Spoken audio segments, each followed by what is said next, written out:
नमस्कार, मराठी 9 न्यूज मध्ये सर्वांचं स्वागत आहे। आज आपण उमरखेड शहरामध्ये आहोत। आज आपल्यासोबत प्रहार जनशक्तीचे शहराध्यक्ष आहेत। भाऊ, मराठी 9 न्यूज मध्ये तुमचं खूप खूप स्वागत आहे। तुम्ही आमच्या सर्व मराठी 9 न्यूजच्या श्रोत्यांना तुमचा परिचय द्या। मी राहुल आनंदराव मोहितवार, मी प्रहार जनशक्ती पक्षाचा शहर प्रमुख म्हणून या शहराचं काम पाहतो आणि मी या नगर परिषद उमरखेडच्या निवडणुकीमध्ये प्रभाग क्रमांक 8B मधून स्वतः उमेदवार म्हणून उभा आहे। भाऊ, आपण पाहतो की प्रहार जनशक्तीच्या माध्यमातून तुम्ही उमरखेड नगर परिषदेमध्ये उमेदवार दिलेले आहेत। लढाई मोठी आहे। तुमच्या प्रचाराची काय दिशा आहे सध्या? आमच्या जे प्रचाराची दिशा आहे, खरंच तर पाहता ही धनशक्ती विरोधात जनशक्तीची लढाई आपण इथं लढत आहोत। आपण प्रहार जनशक्ती पक्षाच्या माध्यमातून या नगर परिषदेसाठी 3 प्रभागामध्ये उमेदवार दिलेले आहेत आणि आपण या ठिकाणी राष्ट्रवादी शरदचंद्र पवार यांच्या गटासोबत आपली युती आहे आणि बहुजन मुक्ती पार्टी यांचे सुद्धा आपल्या सोबत आहेत। आपण 3 प्रभागात दिलेला आहे। आमची रणनीती हे धनशक्ती जी आहे त्यांच्या विरोधात जनशक्ती म्हणून आम्ही लढणार आहोत आणि आम्ही आमच्या आजपर्यंतच्या केलेल्या दुबळ्यांच्या, दलितांच्या आणि गरजू व्यक्तींच्या लढ्यासाठी जो लढा उभारला त्याला आलेल्या यशाच्या आणि त्यांना मिळून दिलेल्या आम्ही जे कामं केलेली आहे, कामाच्या भरोशावर जनतेसमोर जात आहोत। हीच आम्ही जनतेपर्यंत आम्ही केलेले कामं आमचे पोहोचवत आहोत आणि जनतेचा रिस्पॉन्स पण आम्हाला त्याबद्दल चांगला मिळत आहे। तुम्ही आतापर्यंत खूप आंदोलन केली, मोर्चे केले, याची पावती भेटेल का या निवडणुकीत? खरंच नक्कीच। ह्या आधी बी आम्हाला ही निवडणुकीच काय तर जो आम्हाला जनतेसमोर ज्यावेळेस आम्ही मतदान मागायला घरी जातो, मतदारांना भेटतो आणि मतदार आमचा उमेदवारांना किंवा आम्हाला बघितलं तर पहिलेच त्याच्या एक चेहऱ्यावरचा जो आनंद आमच्या समोर उभा राहतो, त्यामुळे आम्हाला नक्कीच ती जे आंदोलनाची आम्ही केलेल्या कामाची पावती हे मतदार आपल्या मतदानाच्या स्वरूपात आशीर्वाद म्हणून देतील, हे नक्की।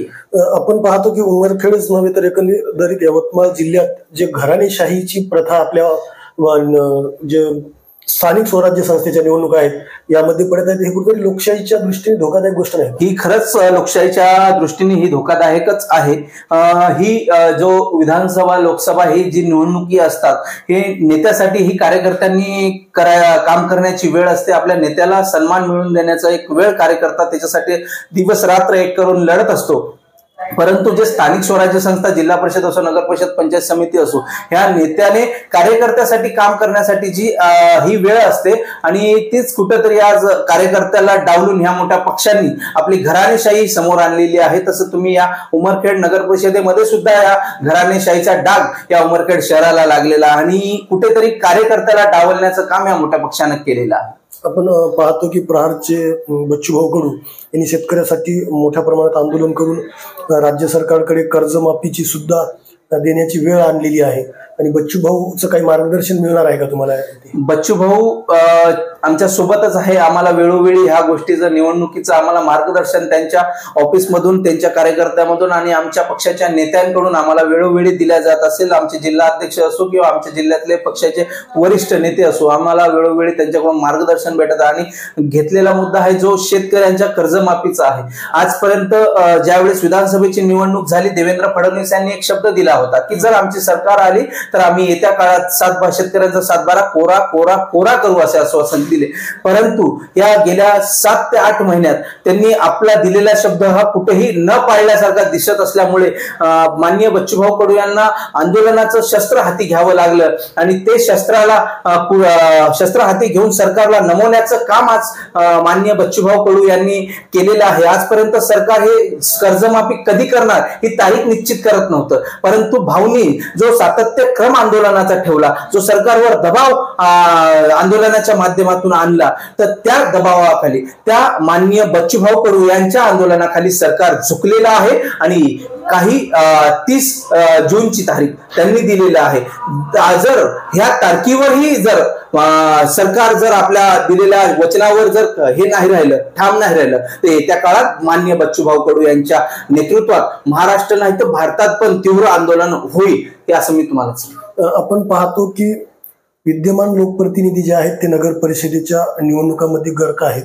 विधानसभा क्षेत्रामध्ये अनेक समस्या आहेत, याकडे त्यांचं कुठेतरी लक्ष दिसत नाही। रस्त्याची चाळण झाली आहे, अनेक ठिकाणी शेतकऱ्यांना विद्युत पुरवठा नाही, आरोग्याच्या योजनाचा खूप मोठ्या समस्या आपल्या उमरखेड विधानसभा क्षेत्रात आहे. काय वाटतं? जो सत्ताधारी पक्षाचे जे नेते आहेत, जिथे स्थानिक आमदार आहे, त्यांचं एक आज मी पाहतोय विधानसभा निवडणूक होऊन आज कमस कम वर्षाच्या जवळजवळ कार्यकाळ उलटून गेला आणि 2 जवळपास अधिवेशनं झालेत.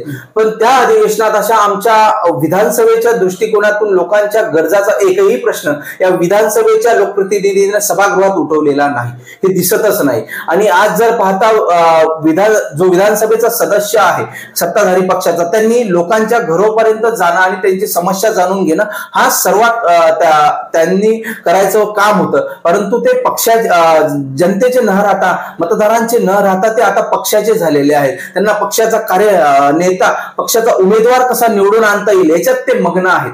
परंतु त्यांनी नागरिकांची समस्या सोडवण्यात जर एवढी तळमळता दाखवली असती तर आज ही वेळ आली नसती. आज सत्ताधारी पक्ष भाजपा, आज आम्ही एवढा विकास केला, तेवढा विकास केला, ह्यावर जनतेच्या समोर जात आहे. आम्ही ज्यावेळेस निवडणूक प्रचारासाठी मैदानात उतरतो तर खरं पाहता जो नागरिक आहे, मतदार आहे, जो उमरखेड शहराचा, तो त्यांच्या अक्षरशः कामाला कंटाळलेला आहे. आज जरी स्वातंत्र्य भारताला मिळून 75 वर्षाच्या वर जरी झाले असेल तरी त्या इंग्रजाचा काळ आज बरा होता अशी कुठेतरी भावना या नागरिकांमध्ये, या मतदारांमध्ये आज उमटताना दिसत आहे. परंतु जे सत्ताधाऱ्यांचा कार्यकाळ गेल्या 10 वर्षापासून ही उमरखेडची जनता पाहतात त्याला पूर्णता. आज बी कुठे प्रभागात गेला, आमच्या प्रभाग क्रमांक 8 मधला सचिन नगरचा भाग असो, करुणेश्वर नगरचा भाग असो किंवा फैलातला भाग असो, ह्यातलं इथं नाल्या, रस्त्या, लाईट आणि नळाचे प्रॉब्लेम, ते खरंच ते लोक कसे जगतात हा संशोधनाचा विषय आज उमरखेड शहरामध्ये आहे. मग हा जो बोलबाला सत्ताधाऱ्यांकडून चाललेला आहे,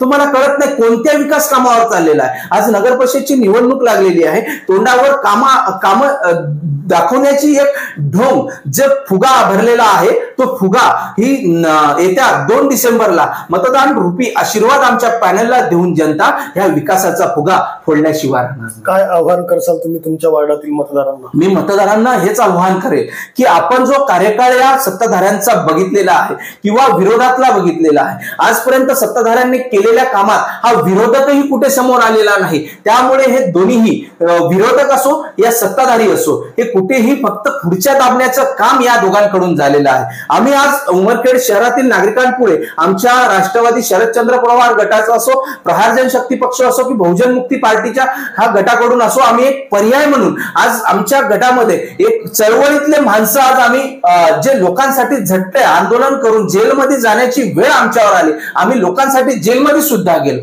असे आम्ही उमेदवार आज उमरखेड शहरात आणि नगर परिषदचा नगराध्यक्ष म्हणून दिलेला आहे. त्यामुळे नक्कीच आम्हाला ही जनता त्यांच्या मतरूपी आशीर्वाद देतील आणि मी हेच त्यांना सांगतोय की आम्हाला एक वेळ काम करण्याची संधी द्या, त्या संधीचं सोनं केल्याशिवाय आम्ही राहणार नाही.